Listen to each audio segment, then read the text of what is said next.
So, today I am helping someone do some prep for Eternal Weekend. Some, real serious, real grindy, nuanced stuff.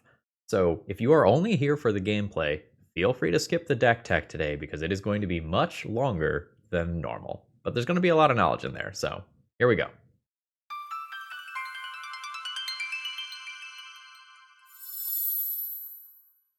Hello folks, Phil Gallagher, aka ThrabenU here for another Legacy video, and today Eugene has asked for a little Eternal Weekend crash course in Red Prison, Moon Stompy, whatever you want to call this deck.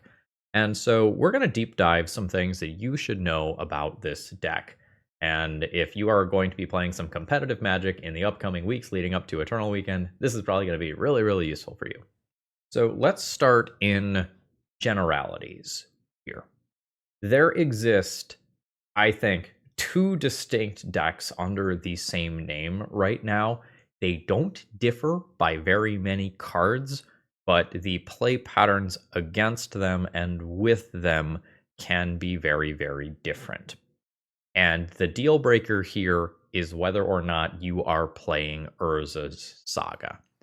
So here is a recent non-Saga version of the deck, and here is a recent Saga version of the deck.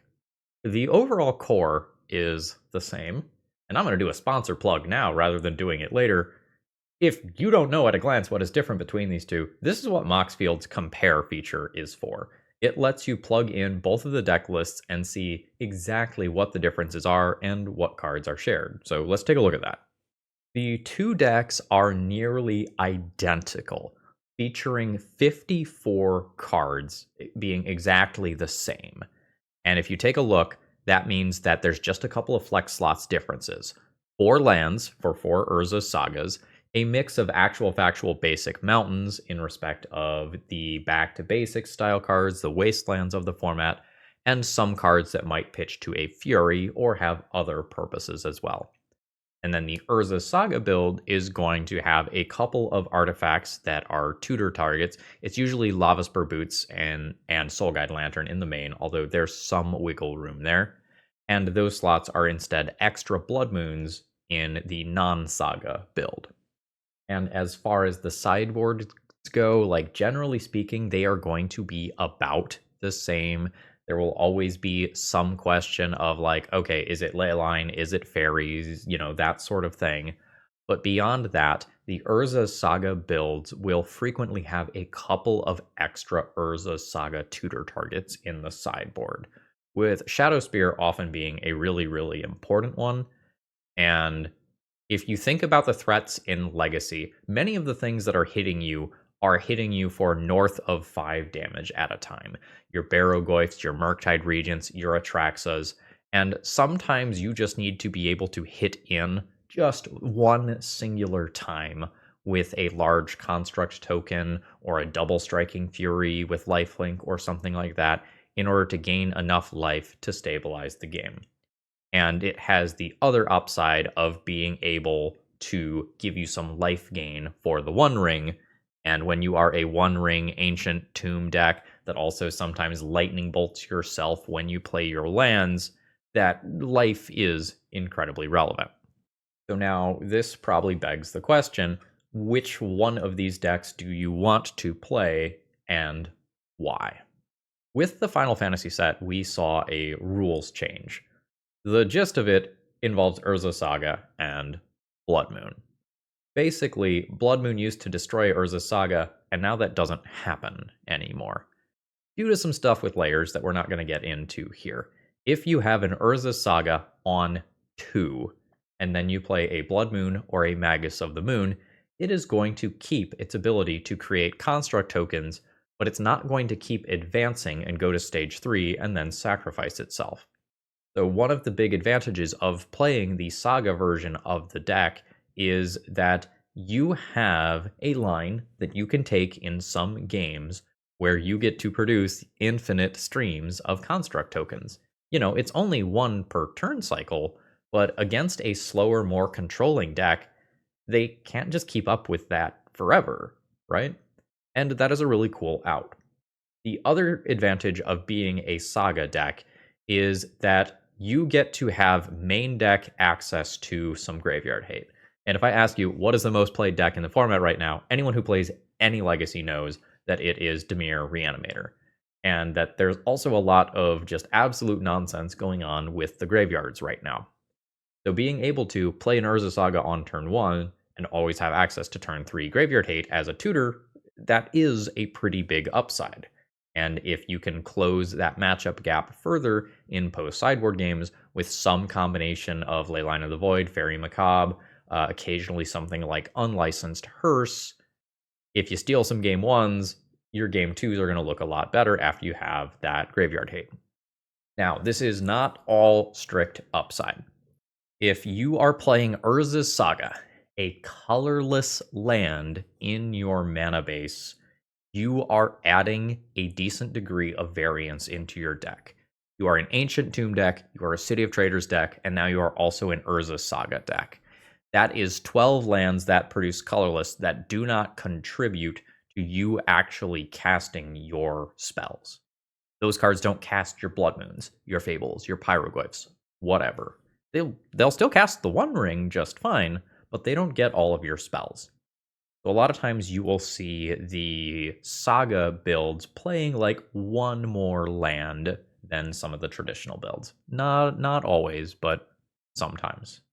And keep in mind, when you do play an extra land, you are going to be playing a bunch of MDFCs, those double-faced cards that have utility on the other side. So it's not like none of these lands have other purposes. And you are occasionally going to cast a Sundering Eruption, where you've Blood Mooned someone and you want to take out their one basic land that they have and completely knock them off of that color. So the upside to not playing Saga is that you get a smoother mana-based. But if you do play Saga, you get more graveyard hate in game 1. And the occasional upside of being able to do something broken with Urza's Saga. So, which one should you play? And the you that I'm going to refer to here is someone who is thinking about playing a tournament seriously, but maybe they are not in the position to have enough reps in to really know. And to that, I would say, I think you should play the Saga version. Now, I personally am a fan of playing without Saga, so why am I recommending Saga to other people?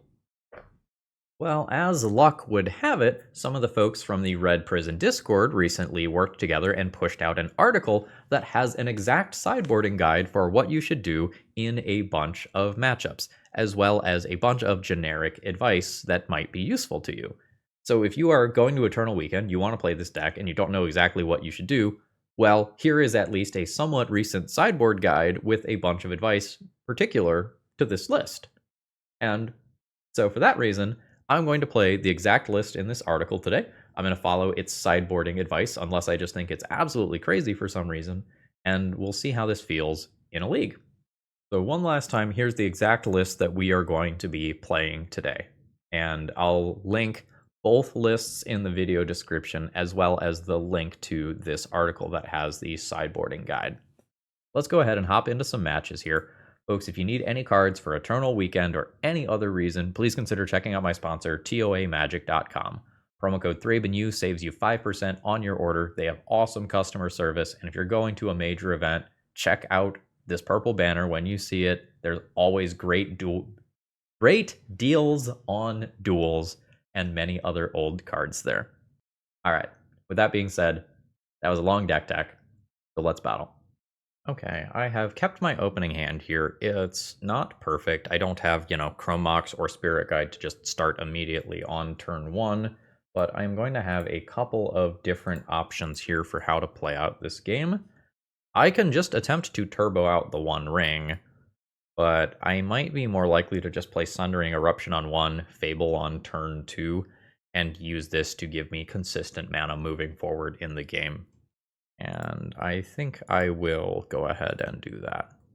So the scariest timeline here is probably that we are playing against Nadu, in which case we could effectively lose the game on turn 3.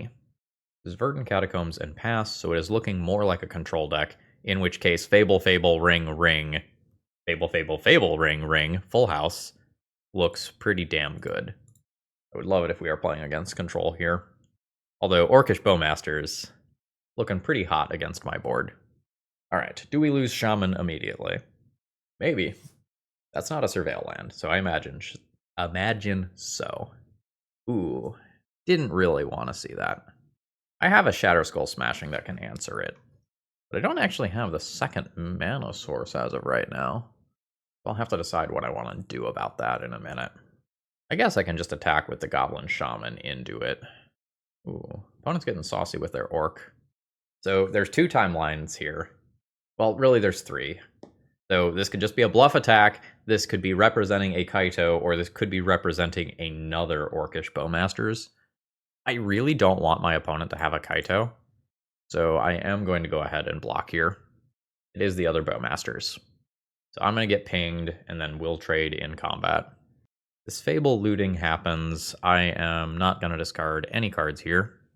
I am into just playing another Fable here, even at the cost of a little life. That is a daze. That's fine. I was not going to pay a bunch of life here to get that in. And now I'll assume that Broadside ends up cleaning these up at some point. Next turn, I have the possibility of yet another Fable and Broadside, which sounds pretty darn good. Tropical Island comes down. Look at the top card of your library. You can play lands and birds. A land or bird enters, double the trigger. Okay, so Baleful Strix equals good. Got it. So I can have 6 mana here, or I can have 5 mana and an Urza Saga. I don't know how much I care about this Traveling Chocobo. I have not played against it in any serious capacity. I think I'm okay doing Urza Saga and Fable this turn. Let's just keep this string of Fables going. And then next turn I can play City of Traders, use that on Urza Saga, and also play Broadside. Mockingbird. Guess that's a bird for Traveling Chocobo. So that doubles up the bird triggers. Okay, that's cute. There's another land drop. Are there still more Bowmasters? I am at 12. I'm gonna block. Okay, it was a bluff. Oh, nope, opponent's just gonna do it post-combat. Not a bluff. Alright, I don't think I get to loot with 3 Bowmasters on board. I might just be playing a One Ring as a Fog here. Yeah, I think I'm gonna play a One Ring as Fog with the intention to throw it next turn. Urza Saga being a colorless land is a little awkward here, but it's not the end of the world. Oh, that double triggers too. Alright, opponent got some real value out of this Traveling Chocobo. Opponent also has a bunch of basic lands. So I will make a construct token here. Notice that my life total doesn't change. Lose 0 life. I drew my Lava Spur Boots. It was a little awkward. That is the card that I was going to go and get. So there's a 3/3. And we've got a response. Is that just fetching for Pithing Needle? Okay, that is just fetching for Pithing Needle. I will pick up a Soul Guide Lantern because I don't want to get rid of my Broadside that's in hand. I'll take out the Bowmaster from Graveyard in case my opponent randomly has some value reanimates. So, I guess there's no avoiding this damage. I think I have to play this. Oh, Force of Will's rough there. So I can play Boots just to grow these. You fly. You do not fly. Non-flying bird. Yeah, I think I am holding the ground here. That's a rough last card. Alright. Is this Landfall Chocobo? Okay. Got it. Other Landfall Chocobo, sure. God damn it. Yes! You may Chocobo. I'm gonna die to fucking birds. I love this. I imagine that if my opponent turns their creatures sideways twice, I die. No moves yet. Okay, so 3 points of life per card drawn, I think means I don't draw cards. I think I just Fog. Opponent wastelands me in response, so I don't get the free mana. That's fine. I will keep a copy of the One Ring. I don't think I can get rid of this land, so I'm not going to equip Boots here. There's another Chocobo. And the land drops being playable off the top of the deck is pretty sick here. And the birds as well. Good God. Oh, and it's double Surveil too. Bird or land. Okay, I think my opponent's got it here. Those are big birds. Alright, we're gonna do a quick check of the sideboard guide. Is Bug Birds in there? No, it is not. So we're on our own for this one. And we're probably not really sideboarding. Soul Guide Lantern can turn into Shadow Spear, I suppose. Just life gain for if we take a beating from birds. Fiery Confluence is not crazy for sweeping the Orcish Bowmasters off the battlefield. I don't hate that. I don't love it either. My moon effects are pretty medium. My chalices are also probably pretty medium. My opponent has some 3-drop birds, some 2-drop birds, and some X-drop birds. There's still going to be things like Fatal Push and the, what is it, Saza, the little green landfall chocobo that Chalice will hit. I don't know, maybe I just use Fury to clean those up. We just did not come across that in the first game. I also could just board out the One Ring if my opponent's plan is copy Bowmasters into Oblivion. I don't know, the One Ring is a stupid magic card. This is an awkward Urza Saga situation where I can play Saga on 1 into Ancient Tomb on 2, but not end up keeping the Saga on 2 due to the timing of how this is all going to work. I think I'm going to keep the hand, and I just have to decide whether I'm playing an Urza Saga game. I think I'm not. I think I'm just playing this with the intention of shoving Magus of the Moon on turn 2. Did not get wastelanded. There's another Urza Saga. I could wait a turn and attempt to set it up. But I think it's just better to play Magus of the Moon. My opponent either loses to it or answers it with something like Fatal Push. And then I play Saga and a 4-drop next turn. There's Magus. I imagine this is a black mana source into either getting Fatal Pushed immediately or having the out to it later. It is the Fatal Push immediately. That's fine. Alright, 2 mana. Little Chocobo. I'm going to go Ya. And I think I'm just going to play a Pyrogoyf here. Pyrogoyf puts something on board that allows me to just kind of start attacking, and then I can maybe funnel mana into this Urza Saga. I can pivot into Broadside if I need to. The disappearing mana source is a little stressful here, but sometimes I just get to like go Broadside Fling Fury next turn, and that's just gross. Pyrogoyf goes up to a 4/5, and that is a Tear Asunder on my Urza Saga. Play the broken card? I think I'll play the broken card. I get some guaranteed draws around Bowmaster here. Ooh, Force of Negation. Sure. At the end of the day, I'm still attacking with a 4/5, and I have Urza Saga coming, and Broadside and or Fury backing that up. I feel pretty good about my situation. That is a 4/5. That is still answerable by these cards. I'm going to give up some Urza Saga value here. Do Broadside, go to combat. Send in for attacks, Broadside, target Goyf, throw my own Goyf. And there will be some awkwardness of my disappearing Urza Saga here that I'm just going to have to eat. I'm hoping no Bowmaster comes down before I play this other One Ring. My opponent's on triple basic, which means that they're dodging my Blood Moon effects, but it is potentially making their turns slightly more awkward. Another Ponder, yeah. Alice of the Void. Alright. Float mana. I think I go Chrome Mox to replace that mana source. Imprint Fury. Go 1, 2, 3, and 4 to play the One Ring. I've got protection from everything. It seems like my opponent was F6'd there. Okay, cool. Then Ancient Tomb. This one does not cost me life. Do that for X equals 1. Go to combat. Send in. My opponent's at 9. I can hit them for 6 here, which honestly I think I am going to do. They're at 3. Broadside is lethal next turn, and I get to just play another One Ring. Scythecat Cub is in there. I mean, makes sense with all the landfall nonsense that's going on. That is a Mockingbird, turning it into a flying Scythecat Cub. Now my opponent has these landfall triggers, and both went to the Scythecat Cub. My opponent's not fetching, though, because I can just throw a Mana Rock at them. But because I know that they have no cards in hand, I get to just do this. Play a new One Ring, Fog, throw it at their face. And now we go to one more game. My opponent honestly just didn't get off the ground that time. I did deal like 10 points of self-damage to myself, though. So now, on the draw, do I want to do something like go down on Chalice or go down on Blood Moon for just Fiery Confluence? I can straight up just go to the face for 6 points of damage, or otherwise wipe out the Bowmasters that were a problem in game 1. I think I'm willing to sub out Blood Moons for 2 of these. The Blood Moons still turn fetch lands into regular lands, which is apparently a bigger deal than I thought if my opponent also has Scythecat Cub.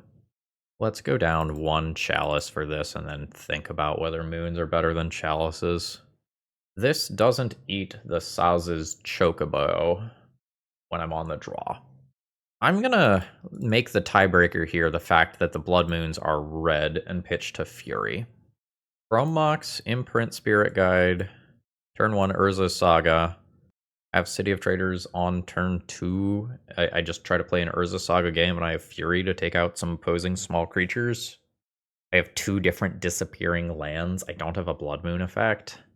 Just about any draw I can get, though, is good. And apologies if you get a little mowing noise here. I'm going to try to mute most of that out. Okay, I've tried to let the mower pass. Worst of it is probably over, so I'm going to try recording again. Alright, there's a little Chocobo. There is a Sundering Eruption. I don't know that I need to Chrome Mox this turn. I think I'm just going to go Saga pass. Okay, cool. This is why I did not Fury on turn 1. The hope was to clean up multiple bodies with a single Fury. So I'll take 2 damage for not using Fury immediately, but then hopefully I clear 2 Chocobo bodies out at the same time, and life is good. So both trigger, my opponent surveils.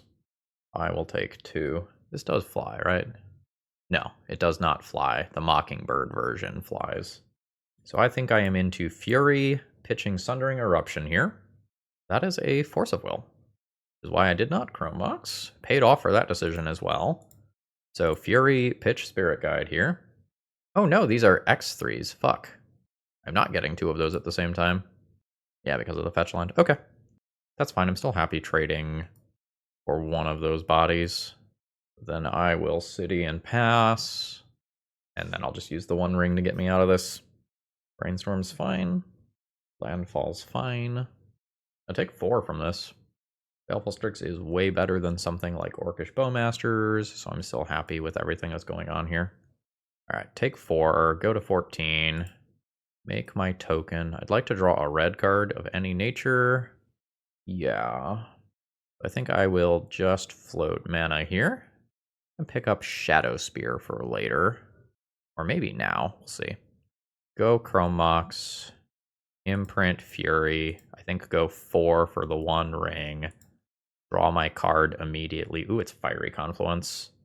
I think I'm into this, despite the fact that it is awkward. I think I'm going to go for the equip, but not swing in.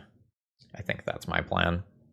It's a little awkward because, like, I could get Fatal Push and then I don't gain that 5 life. But also, like, this is something that potentially just walls this creature. And maybe I get to Fiery Confluence and take out the copies of Baleful Strix and then swing in normally. Alright, that's landfall. I have the 1 ring protection. No blocks. You have something that is going to stop the 1 ring protection? You have a ninja? Not Kaito. Nope, okay. This is also not Orcish Bowmaster mana. That is open, by the way. Alright, red source, please? Not red source. Urza Saga awkwardness, not letting me cast Fiery Confluence there. Oh well. I Fury instead. So 1, 1, and 2. Ooh, Consign to Memory. That is a bit of a nuisance. I think with this thing attacking in for 6 damage, I might need to just make my attack here. So I will gain 5 life here. And I think my mana is more valuable than playing Urza Saga. The Urza Saga not being a red source, meaning that I did not get to cast Fiery Confluence, meant that my opponent's Consigned to Memory was live when it otherwise did not need to be. Fuck. I think I'm dead. I think I got killed by my own Urza Saga. So this is 9 damage. We'll see if the 1 ring bails me out. It is a stupid magic card, so it might. I did not draw any fast mana, though. I'm not dead yet if I play Magus of the Moon. It just hurts a lot. So the Magus of the Moon has to chump block. I take 3, go to 2. My Ancient Tomb is not a land anymore. Oh, I'm going to die to my One Ring. F. None of that changes that. GG's. We got wrecked by birds. Okay. Opening hand has a single mana source here. That is not going to do anything for me. Second hand is awkward, but fine. I don't have the fast mana that I want to do something on turn 1, but I have a lot of damage that goes directly at face, and I can cast a Blood Moon on turn 2. Or a Broadside, which may end up being better. Wasteland is very awkward here, as it will knock me off a color. I believe it is better to be knocked off a color than to be knocked off of a soul land in this particular case. We've got a Bloodstained Mire, not a basic land. There is a Thoughtseize. I imagine that I will lose Blood Moon here, and I did. I do believe it is correct to put the Blood Moon back on bottom of the deck for what it is worth. There's a Magus. On it had the days too. It sure is nice to be a blue-black gamer. Underground Sea comes back down, and another Thoughtseize. I imagine taking my one castable card. My deck's 50% mana. Most of the time I play a Pyroglyph this turn or next turn. This turn it is. This one is done around days. Oh, come on. Thoughtseize, days, Force of Will. Alright. At least they did not then entomb and reanimate both this turn. Opponent kept the card on top. I will go ahead and send this damage at face, as one of my spells did actually resolve. Opponent is at 9. We are not out of Entomb Reanimate danger zone yet, but we are very, very close to that. Cool. There's Archon of Cruelty. There's Reanimate. My opponent is at 1 life. They had Thoughtseize, days, Force of Will, protecting their reanimation nonsense. Alright. That's Legacy. That's not a castable card. So I take 9 here. I discard my Fury, so I can't work towards that answering Archon. I am at 2, which means Ancient Tomb isn't live, so One Ring isn't a draw that's relevant. I don't think I am on any outs. Mountain certainly won't do it. Alright, now this one is in the good old sideboard guide. So their recommendation for in is 2 Fairy Macabre, 2 Leyline of the Void, and Shadow Spear. The recommendation out when on the play is Fury out, 1 Pyroglyph out, 1 One Ring out, and Lava Spur Boots out. They have a slightly different on the draw configuration that involves boarding out some Blood Moons. Because I am an Urza Saga opening hand, I have no colored mana here. I can keep this and have an opening hand that has Graveyard Hate on turn 3, but I cast no cards. I don't know how excited I am about that when I have Leylines that I can mulligan to. This does not do anything exciting on turn 1. I would keep something like this on 5. I think I'm willing to fish for Leyline a little bit more. We hit Fairy instead. This is, I guess, fine. My opponent is going to 5. I can shove the One Ring on turn 1. I don't know that that's really correct. I think I want to get my Chalice of the Void countered and then try to resolve the One Ring. I think that means I'm getting rid of the Spirit Guide. Okay, opponent did keep on 5. And I will attempt a Chalice of the Void on 1, which is not a game-winning play, but it is hopefully a speed bump. It did resolve. That either means my opponent does not care about it, or they don't have a pitch counter after mulliganing to 5. Pyroglyph is a fine card. It has 0 power right now. By the time I cast it, it will probably be good. Is your body ready for my opponent to surveil Atraxa straight into the graveyard? Alright, opponent is just doing a brainstorm there. So I need to respect Murktide Regent, and at some point I might consider using Fairy Macabre on 2 different instants and sorceries. Yeah? It's awkward, but it's real good if it works. My Chalice did resolve. Daze is online now, and it wasn't a minute ago, though. And there is a Daze. So that's fine. We're not to Murktide Regent danger time yet. Looks like opponent's just going to pass the turn back. Leyline of the Void, worst card in the deck right now. And we continue to play Draw-Go. Okay. That's not good, but it's not terrible either. So there is a Chalice of the Void for 2. The goal here is to shut off Brazen Borrower on Chalice of the Void for X equals 1. And it has some other upside of stopping things like Daze and potentially Orcish Bowmasters as well in play. So there's Petty Theft. That's just going to get countered. Opponent could have Petty Theft my Chalice of the Void on 1 in response, and then I don't get to put that in for X equals 1 again. So I think this is the point where I now attack my opponent's graveyard in respect of Murktide Regent. In respect of Animate Dead on Brazen Borrower, do I hit Brazen Borrower? No, because they could still get my Fairy Macabre with an Animate Dead, so I will take the instance, the proper instance. Ah, fuck. Thank you, Leyline of the Void. Very cool. Alright, so we stopped my opponent from casting all their 1-drops and all their 2-drops while having the graveyard covered, and I'm going to lose to another Juke Plant. And this is also going to mean that my opponent just gets to cast their Murktide Regent this turn. Cool. Well, if there was something that was going to get me out of this, it is this card. I don't even know what to say here. Sure. Alright. GG. Okay, opening hand is fine. My opponent has mulligan pretty aggressively to 5. I think in the face of that, what I'm going to do is play a Chalice on 1, and then also dump a Chalice on 0, just in case my opponent is some very fast deck like Oops All Spells. I already have my win condition in play. Planar Nexus. Okay, so we are doing... Ooh, okay. The Magus of the Moon lines up this time. What a top deck there.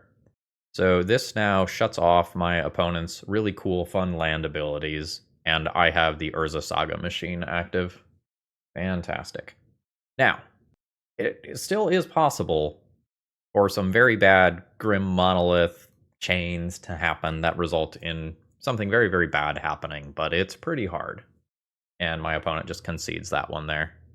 So, sideboard guide says 4x Disruptor Flute in, 3 Fiery Confluence in, 1 Pithing Needle in, and then says out, Soul Guide Lantern, 2 Blood Moons, 1 Lava Spur Boots, 2 Pyrogoyf, 2 One Rings. We'll go with this. I'm not sure how I feel about it. Blood Moon seems insane to me in this matchup. Pyrogoyf goes at Planeswalkers in addition to going towards face. I will attempt trusting the group knowledge here. I don't know that I would be cutting Blood Moons. I guess they are awkward against an opposing Urza Saga deck. I guess that is a reason to trim them, but not cut them entirely. This is a fine hand. I'm going to deal so much self-damage to myself. I am slightly unsure whether or not I should just lead on Chalice on 1 to stop all the future keys from happening, or hold up Disruptor Flute for the first thing that my opponent plays. I'll have some time to think about it. So there is a key already in play. There are potentially more of those. I think I'm going to hold up Disruptor Flute for this turn. It's really awkward if my opponent puts a One Ring on the stack when I am intending on doing One Ring crimes. Urza Saga. I could Disruptor Flute that, depending on what we see here. I'm going to let that happen, I think. Untap on the Monolith. That is Karn the Great Creator. We will say no to that. Now that is still going to have the side effect of shutting off my One Ring in the short term. My own Urza Saga that I am about to Disruptor Flute. Yeah, I think I still Disruptor Flute that. Chalice on 1 for keys. And Disruptor Flute Urza Saga. Saga goes up to 2, but can't activate. Grim Monolith does the untappy thing. It's Tezzeret Cruel Captain. The untap is probably not that scary right now. The tutor is not that scary. It's the 7 that is a problem, and that's very far away. Is this enters? It is enters. Alright. Chalice on 2? Stop more monoliths? I'm just going to confirm. I boarded in a Pithing Needle, right? So if I play Urza's Saga, I can start working towards that Pithing Needle. Okay. Ow. Note that Glaring Fleshraker is a card that exists in the game Magic the Gathering TM. So that is Tezzeret up to 5 loyalty, and opponent is passing the turn. I've drawn a Simian Spirit Guide, which is not fantastic here. I don't think I am going to... Well, I could cast it to pressure this Tezzeret. I don't really feel great about that. And then maybe if I pressure that, I can Pithing Needle Manifold Key and bottleneck my opponent on mana. Sometimes this could just eat a Kozilek's command. Fuck. And this one is a cast. This is not an enters like Tezzeret is. I'm at 8 life. Yep. Magus of the Moon. Sure. Now that there's a blocker in the way, do I need to Pithing Needle Tezzeret? Probably. Alright. Tezzeret is off. There's Magus of the Moon, which I'm not super willing to block with, so I think I'm just going to pass the turn here. Then at some point, my plan is pressure and kill Karn, and then run away with the game with the One Ring. Am I willing to send both of these creatures at Karn? No. Just Spirit Guide at Karn. Maybe I am. If I'm doing this, I should have done it last turn.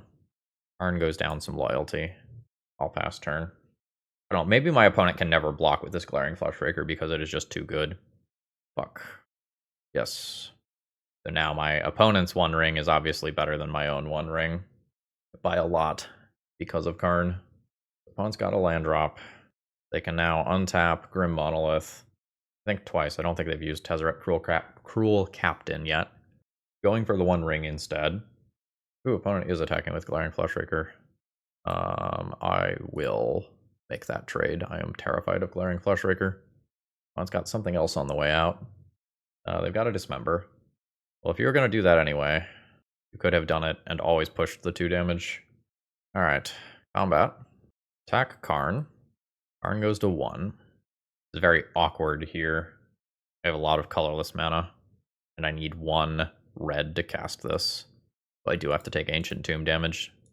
So I'm going to cast the One Ring as Fog. The 2 points matters. And then that lets me sneak this into play without being hurt by my Ancient Tombs. 14. Opponent draws a bunch of cards. Even with the Chalices and the Disruptor Flutes in play, like you can clearly see how easy it is for my opponent to beat hate cards. Ancient Tomb. Oh god. Yep. I'm not dying to this stuff this turn because of the One Ring, but I need some crazy stuff off the top of the deck. Like, this is where I need the Fury or the Pyroglyph that can go directly at a Planeswalker. Oh, and there's going to be Mystic Forge involved, too. Yeah, the Disruptor Flute and Pithing Needle style cards have so much trouble keeping up with this deck. They're still very good in the matchup, don't get me wrong. That one turn I did not attack the Karn. I don't want to say cost me the game, because I think my opponent still would win. But I could have gotten a little deeper in the deck. Tezzeret at ultimate levels, by the way. I think my opponent just missed lethal, right? If they have a Kozilek's command, they just cast it in my upkeep after the One Ring. And I die. Or no, they don't even need... Yeah, so after the One Ring trigger lapses, that just kills me. Now my attacks in on the Planeswalkers aren't great. Another Simian Spirit Guide. Alright, deck, where were all the Broadsides and the Furies and the aggressive cards? Where were they? If I attack, my opponent just loses 2 spawns. I don't know that attacking is actually good. I'm going to turtle up. But I should not win under any capacity from 5 life. Oh, I was always dead. They just had another Kozilek's command. Yeah. So that is 1, and then my opponent makes more spawns, and those spawns kill me. Alright, so we get a chance to go again. For the purposes of this video, I think I will stick with the sideboarding guide recommended by the Discord community. Although I am very much thinking about more Pyroglyphs. They have so many Planeswalkers now. This just does not have enough mana. This also does not have enough mana. Yikes. So this is my third hand that does not have functional mana. At this point, I probably have to keep this one. So I keep land, Chrome Mox to be able to do a 3-drop on turn 2. Do I want to keep Broadside because it can attack the Planeswalkers with haste, or do I want to keep Fury that can just kill the Planeswalkers? I think I'll keep the Broadside. Well, my opponent is having awful luck as well. They are down to 4 cards. So I will go land and pass here. And we'll see if my opponent goes nuts on turn 1 with some sort of Grim Monolith thing. It is Urza Saga instead, which is fine. So I think this needs to be Chrome Mox, imprint the Broadside, pay the life, and stop Urza Saga from tutoring a key or otherwise producing stuff. It's possible that Dismember is one of the cards in my opponent's 4-card hand, and this does not actually matter. No Dismember. Second mana source. No Monolith. This is great for me. Send in for 2. Opponent's at 18. Do the backside of this, which does not cost me life. And play the One Ring. So now this game, I have the stupid card active. And will probably bury my opponent. We'll see. Their deck is really powerful. And Magus of the Moon is slowing them down, but is not stopping them from casting any of their cards.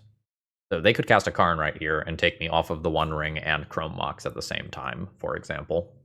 It's Tezzeret Cruel Captain instead. They are tutoring for a Pithing Needle for the One Ring, which they can do immediately. Seems good. That's fine. Their Planeswalker cantripped and gained 2 life, even if they lose it. Thundering Eruption. I think I'm just putting the body into play. And if I'm going to just put that body in play, I can just attack my opponent for 2 here. Send in. I have a theoretical 2-turn clock. I don't know what portion of the time it's going to be like a realized 2-turn clock. Glaring Fleshraker.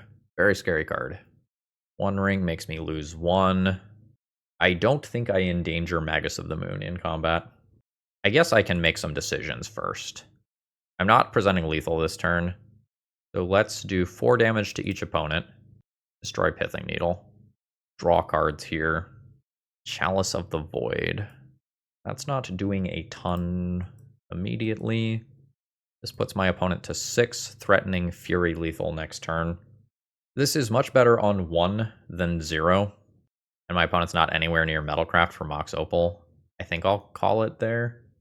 It's possible that the game is close enough to over that I should just play out the Chalice on 0 to stop Lotus Petal.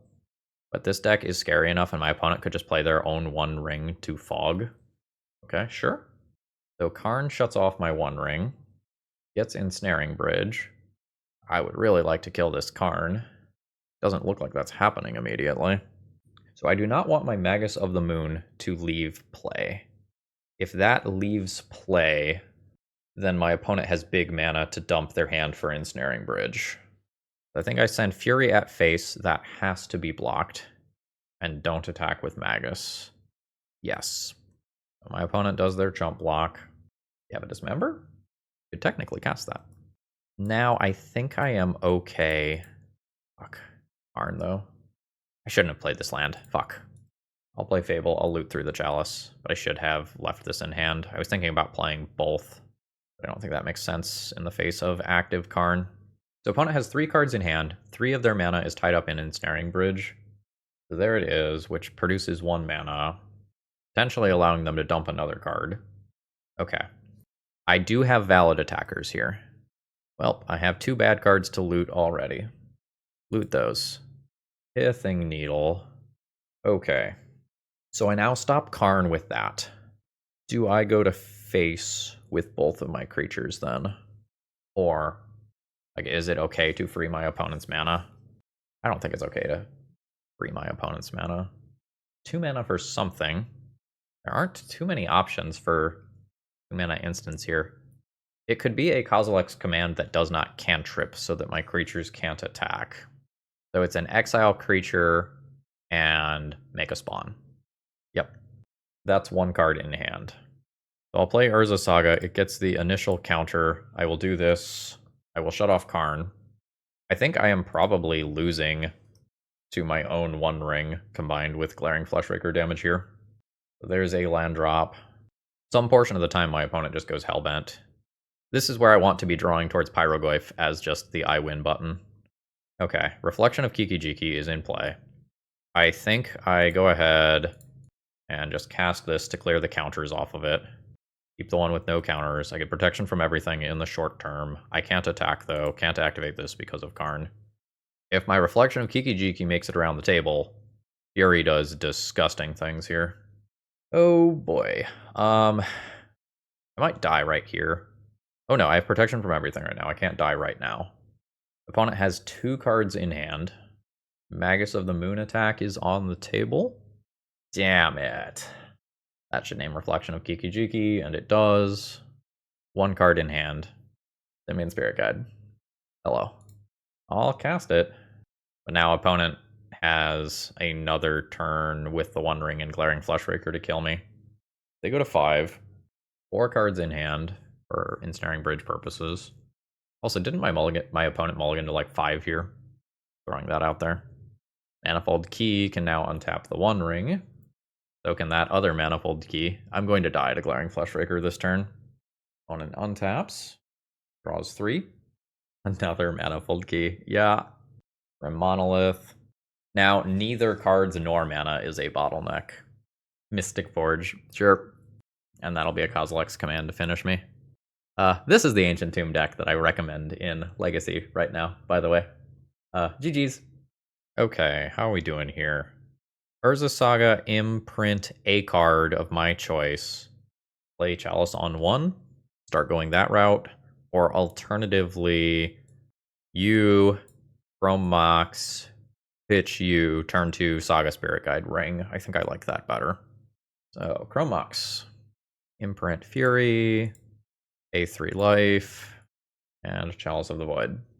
That is Force of Will, pitching Tamiyo. Hopefully my One Ring resolves on turn 2. Thoughtseize could take it here, and that would be annoying. Not Thoughtseize. Tamiyo's a great card. The One Ring is probably a better card than Tamiyo. Am I into Sundering Eruption this turn or Urza Saga this turn? I think I'm into Urza Saga so that if the One Ring gets countered, I have something to do next turn. We jam again. Move the stack over there. And it did get countered again. So we were playing against Wizards. My opponent had a double Force of Will opener. So we don't get to get our creatures outside of Flame of Honor. Mox Amber even. Flame of Honor levels because destroy target artifact will always be a relevant mode. Opponent passes the turn there. I can broadside and throw Chrome Mox at Tamiyo and not kill Tamiyo?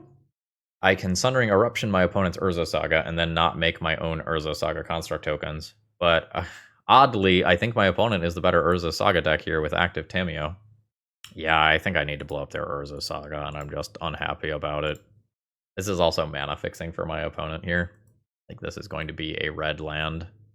Mox Amber is not guaranteed to be on the entire game. Holy shit, no basic land? Surely there is a mountain in my opponent's deck, and it is just in their hand right now. That is a Flooded Strand. That is not a basic mountain. Oh, we're a greed pile. I gotta remember this one. Cast a historic spell, draw a card, can't be blocked. Deals combat damage to a player, put a +1/+1 counter on it. Okay, got it. That was the card I was gonna tutor for. 2/2? 2/2. Man, that's such an inconvenient draw. So, I think I'm going to go Chrome Mox, no imprint, 3 mana broadside. Are you a wizard too? Surely not, right? Yeah, no. Opponent takes 2. I'm going to throw this bad Chrome Mox while I can still kill that creature. And then next turn, my plan is play Lava Spur Boots and throw it at Tamiyo.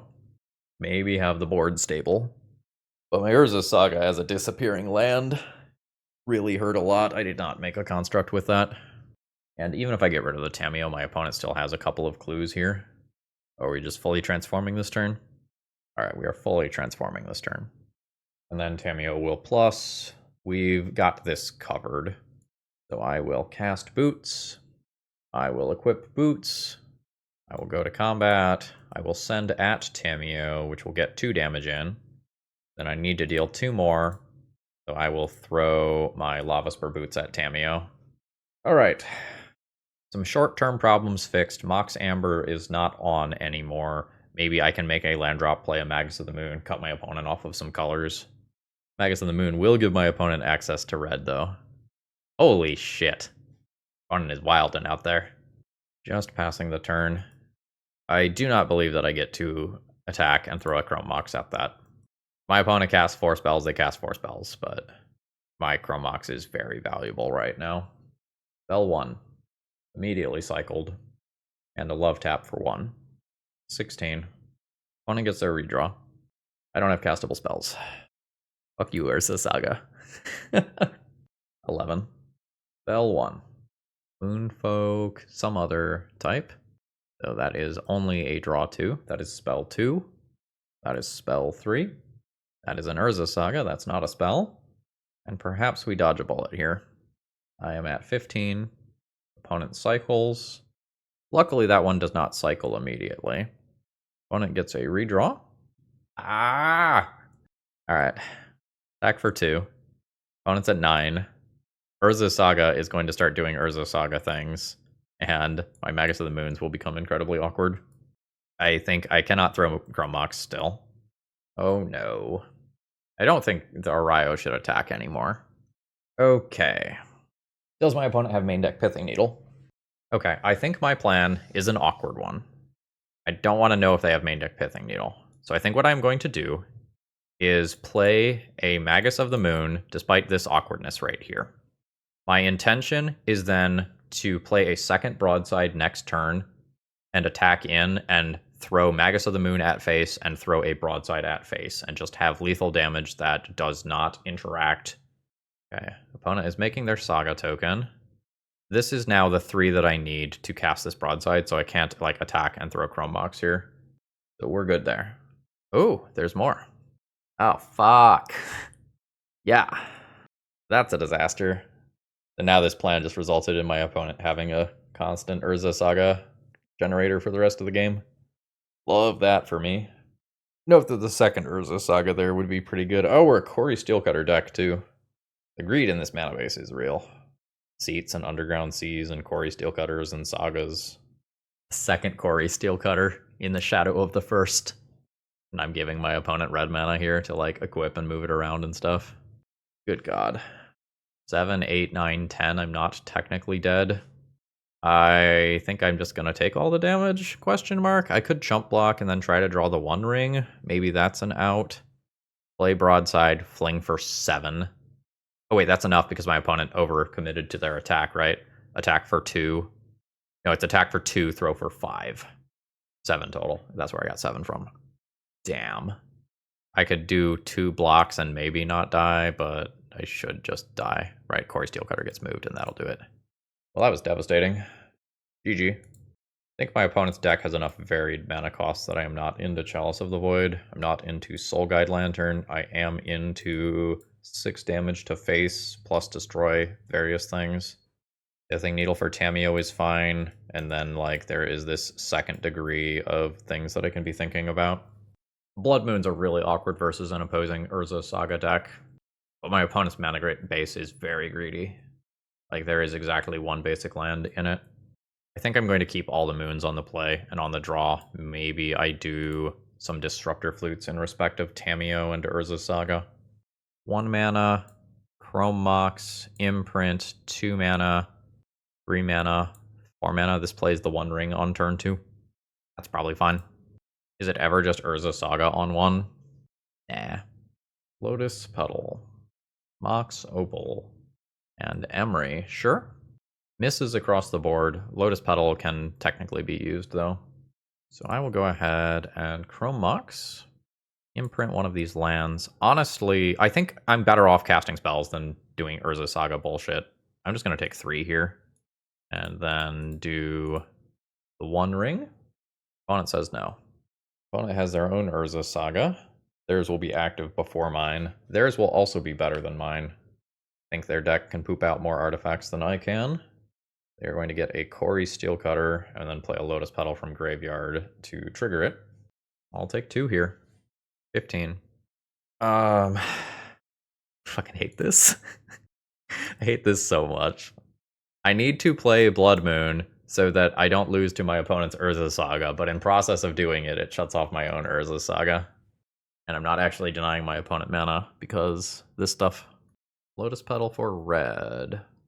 Opponent's just going to rebuy it. If nothing else, this is worth a point of damage for the prowess trigger. Just straight up Galvanic Blast my face. This makes another monk. And opponent does have Metalcraft. So I take 5 damage here. I'm at 6. It's turn 3. I guess I would rather jump block with Magus. I could attack and throw my Chrome Mox and kill Emery and take half of my life total from monks, but my opponent doesn't get to keep playing Lotus Petal. Maybe that's better. Everything just feels awful though. Opponent's at 17. Do this, target Emery, throw my Chrome Mox. I'm basically dead to spells. Like half of my life total has damage here. I am at 3. That is a land. That is not what I want to draw. Alright. There's Magus. I'm going to send in for 2. Put my opponent to 15. Throw a Magus of the Moon at 1 of 2 monk tokens. My opponent can still spend mana to equip this. Any one castable spell kills me. Okay, almost any one castable spell kills me. Yeah, there we go. So that kills me a couple different ways, right? Now they don't even need to equip. Now the Gory Steelcutter is just live. I'm dead. GG's. Okay, opening hand is fine. I'm going to Chrome Mox here. I think I actually imprint a Pyrogoyf, because if this Blood Moon resolves, I do need both copies of Sundering Eruption to get to this. And it did resolve. That might not mean anything. We have gotten our butt absolutely kicked today, and the lock pieces are not doing the things that we want them to do. The Blood Moons and the Chalices and the Disruptor Flutes have not been effective enough. But they were this time. So all we know is that my opponent has conceded to a Blood Moon. I don't know that I'm going to sideboard here. I think I will just run back the game 1 deck, and my opponent will have an advantage because they know the matchup and I don't, but I don't know that I want to do anything crazy like called shots with Leyline or anything. Okay, this opening hand has 3 mana, but it doesn't do so quickly. It has 2 different Urza Sagas as disappearing lands. We could potentially set up the Blood Moon trick, but Okay. I lost a Blood Moon last time. I am very unsure how I will play out this game. That is a Tundra and passing the turn. My opponent kept their 7-card hand. I think what I'm going to do is Chalice of the Void here. That way a Hydroblast does not answer this Blood Moon. But I'll run into Consign if I do this. Yeah. There's another basic land, which is fine. I will do this. Then I think I am willing to cast this here. A Hydroblast will answer it, and I'll treat the One Ring as something that I will do eventually. Alright, this is good enough to get a Brainstorm in response. That's nice. Blood Moon is in play. We don't want to celebrate early. If my opponent has something like a basic Plains, Prismatic Ending can just answer this because Tundra now taps for red. That is a Tamiyo. It is very good on current board, obviously. I will pass the turn here. And then next turn, I will either be able to Fury or the One Ring. Both are good. Wow, 3rd basic. Rough. Opponent's got Plague on for a bunch of card draw here, and that transforms Tamiyo. Tamiyo goes to 4. Tamiyo is still... Well, okay, I guess I can draw a colorless card that can't be imprinted under Chrome Mox and is also not a land. Okay, I guess there were cards that do not do the things that I need them to do. And then that misses the window on Fury killing Tamiyo. Opponent's got another land drop. Opponent does not even need to use their Prismatic Ending to answer my Blood Moon. And we're potentially just a Plague-on pile of good stuff. Could be Bant Nadu. Tamiyo just gets back Brainstorm. Sure. I hate everything about my hand. This feels correct, and I'm just unhappy about it. We'll kill Plague-on and finish off Tamiyo. But then I'm not any closer to actually casting this One Ring. And my opponent has 5 effective cards in hand, 6 once they do their draw for turn. Yep. Uncounterable Tamiyo. Brainstorm flips a new Tamiyo. Tamiyo pluses. Tamiyo might minus soon and get Consign back. Consign on the One Ring is problematic, obviously. Tamiyo also could just, go straight for 8 and go for the draw half my deck, win the game. Cameo returns Prismatic Ending. That feels wrong to me. There's Nadu. Alright, so it is Bant Nadu. I'm at 13. I can pitch this Magus of the Moon and kill a Nadu, letting them draw a card. This fucking loop that I'm stuck in is awful. I think I am just going to pass the turn and try to play the One Ring. I'm just dead if my opponent can do any combo stuff. New land drop. Cameo plus. I eat 4 damage. I'm at 9. I'm losing my mind. Alright. So that my opponent does not get consigned back, I'm going to attempt to do this. Force of Will. Yeah. That is returning Force of Will instead now, which is worse than consign because it hits everything. So, I play a land, I imprint a card, I cast this, my opponent casts a Force of Will, and I am effectively dead. This has been awful. Opponent also just had consign. Well, fuck me. Alright. Alright. So, I did not see combo things for Nadu. That doesn't mean they're not there. I'm not sure if I'm going to sideboard. I don't really love Chalice of the Void, but it has a lot of text in protecting the One Ring specifically, like trying to shut off single mana consign matters, shutting off Tameo Delighted.